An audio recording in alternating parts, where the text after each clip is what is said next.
नमस्कार। मैं डॉक्टर वीना छंगानी, प्राचार्य apex college for girls, Jaipur.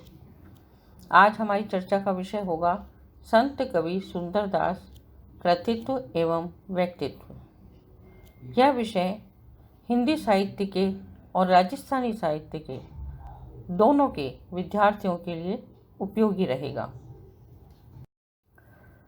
संत कवि सुंदरदास बूसर गोती खंडेलवाल महाजन थे। इनका जन्म जयपुर शहर से 16 किलोमीटर दूर द्यौसा नगरी में संवत 1653 में हुआ।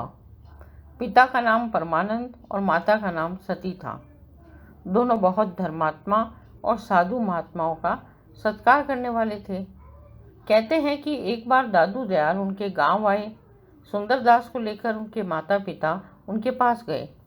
तब दादू जी उनको देखकर बहुत प्रभावित हुए और उन्हें अपना चेला बना लिया। सुंदरदास की अवस्था उस समय 6 वर्ष की थी। उसी दिन से सुंदरदास जी ने अपना गांव और परिवार छोड़ दिया और इस बात का जिक्र उन्होंने अपने ग्रंथ में भी किया। प्रथम ही कहो आपू बाता, मोही मिलायो प्रेरी विधाता। दादू जी जब ध्यो से आए, बालपने हम दर्शन पाए। तिनके चरणनि नायो माथा, उन्हीं दियो मेरे सिर हाथा। स्वामी दादू गुरु है मेरो, सुंदर दास शिष्य तिन करो। दादू दयाल जी की मृत्यु के बाद में अपने माता पिता के पास आ गए। कुछ दिन वहाँ रहकर वह शिक्षा प्राप्त करने के लिए काशी चले गए। लगभग 30 वर्ष तक काशी में रहकर उन्होंने व्याकरण, साहित्य, वेदांत, योग और दर्शन के ग्रंथों का मनन किया तथा भाषा काव्य की छंद, रस, अलंकार आदि विषय में भी बहुत से ग्रंथ पढ़े। वहाँ से लौटकर यह अपने गुरु भाई प्रयागदास के साथ फतेहपुर में रहने लगे। सुंदरदास जी बाल ब्रह्मचारी थे। बड़े स्वरूपवान, विनोद प्रिय और मधुभाषी थे। दार्शनिक होते हुए भी दार्शनिक जैसा रूखापन उनमें न था। स्वामी जी सत्य साहित्य के उद्धाव पोषक और उन्नायक थे। वह कहा करते थे कि श्रृंगार रसात्मक कविता कला की दृष्टि से चाहे कितनी ही उच्च कोटि की क्यों न हो, लोकहित साधन के विचार से तो विष ही है। केशवदास कृत रसिक प्रिया हिंदी साहित्य में रसों पर एक अद्भुत, अपूर्व एवं अनूठा ग्रंथ समझा जाता है, पर सुंदरदास जी की दृष्टि में उसका कुछ भी मूल्य न था। एक उदाहरण प्रस्तुत है। रसिक प्रिया रसमंजरी और सिंगार ही जानी, चतुराई करी बहुत विधि, विषय बनाई आनी। विषय बनाई आनी लगत, विषयन को प्यारी, जाके मदन प्रचंड, सराहे नख शिख नारी।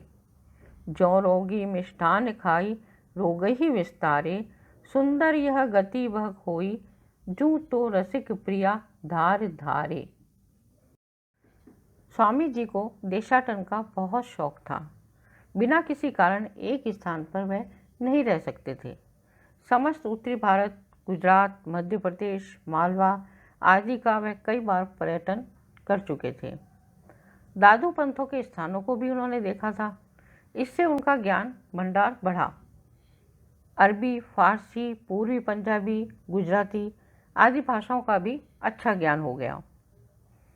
स्वामी जी का नियम था कि वह जिस स्थान पर जाते वहाँ के साधु संतों से अवश्य मिलते, उनके सत्संग से लाभ उठाते और अपने उपदेशों से उन्हें लाभान्वित करते। अपनी गुणवत्ता के कारण दादू पंथियों के सिवाय दूसरे धर्म को मानने वाले भी इन्हें बड़ी श्रद्धा की दृष्टि से देखते थे और इनकी ज्ञान गरिमा, साधुता और रचना कौशल की बड़ी सराहना करते थे। सुंदरदास जी के शिष्य एवं थामे।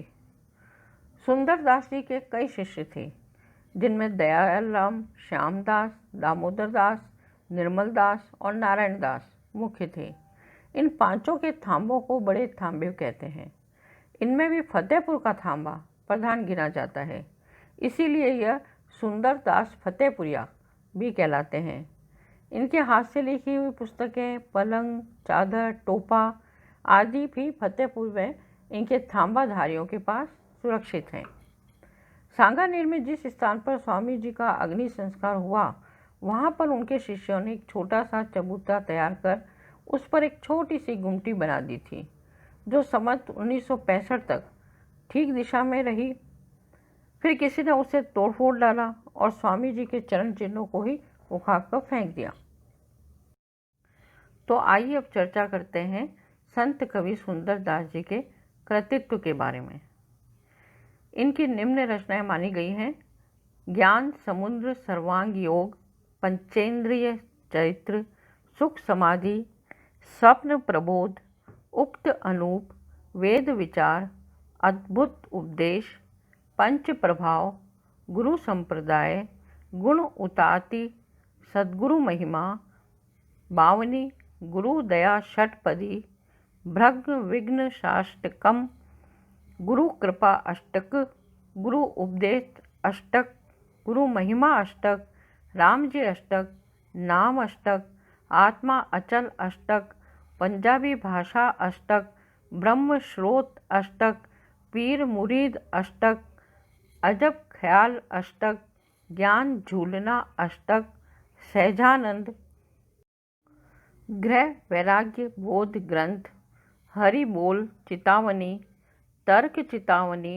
विवेक चितावनी, पवंगम छंद ग्रंथ, उडिल्ला छंद ग्रंथ, मडिल्ला छंद ग्रंथ, 12 मासों, आयुर्बल भेद, आत्मा विचार, त्रिविध अंतःकरण भेद ग्रंथ, पूर्वी भाषा बैरवे ग्रंथ, राखी ग्रंथ, पद कवित्त इत्यादि। हिंदी साहित्य के निर्गुण उपासक भक्त कवियों में सुंदरदास का एक विशेष स्थान है। शांत रस और वेदांत विश्व कविता इनकी सर्वश्रेष्ठ मानी जाती है। इनकी भाषा पिंगल और वर्णन शैली सरल, स्पष्ट एवं साहित्यिक है। संत कवियों में यही एक ऐसे कवि हुए हैं जो दिग्गज विद्वान एवं साहित्य मर्मज्ञ थे। पद्य साखियों के अतिरिक्त कवित्व सवैया लिखने में भी सिद्धहस्त थे। अतः रीतिकालीन कवियों की अभिव्यंजना पद्धति पर रची हुई इनकी कविताओं का जितना उपदेशित मूल्य है, उतना ही साहित्यिक भी। यही कारण है कि उन्हें पढ़कर ज्ञान पिपासु भक्तजन ही परितप्त नहीं होते, बल्कि बड़े बड़े काम कला कौशल प्रेमी भी आनंदित होते हैं और झूमने लगते हैं। एक उदाहरण प्रस्तुत है: मन कौन सो लगी भूलियो रे, इंद्रनी के सुख देखत वीके जैसे से वही फूलियो रे, दीपक ज्योति पतंग निहारे जरी बरी गयो समूलियो रे, झूठी माया है कछु नाही मृग तृष्णा में झूलियो रे, जित तित फिरे भटकतो योही जैसे वायु बघलियो रे, सुंदर कहत समुझी नहीं कोई भव सागर है डुलियो रे। कह सकते हैं ज्ञान के महत्व को प्रतिपादित करने वाले संत सुंदरदास जी एक कवि ही नहीं, बल्कि एक महान संत, धार्मिक एवं समाज सुधारक थे। इस प्रस्तुति के लिए संदर्भ पुस्तकें रही: राजस्थानी भाषा और साहित्य मोतीलाल मेनारिया, हिंदी साहित्य का इतिहास डॉक्टर नगेंद्र। धन्यवाद।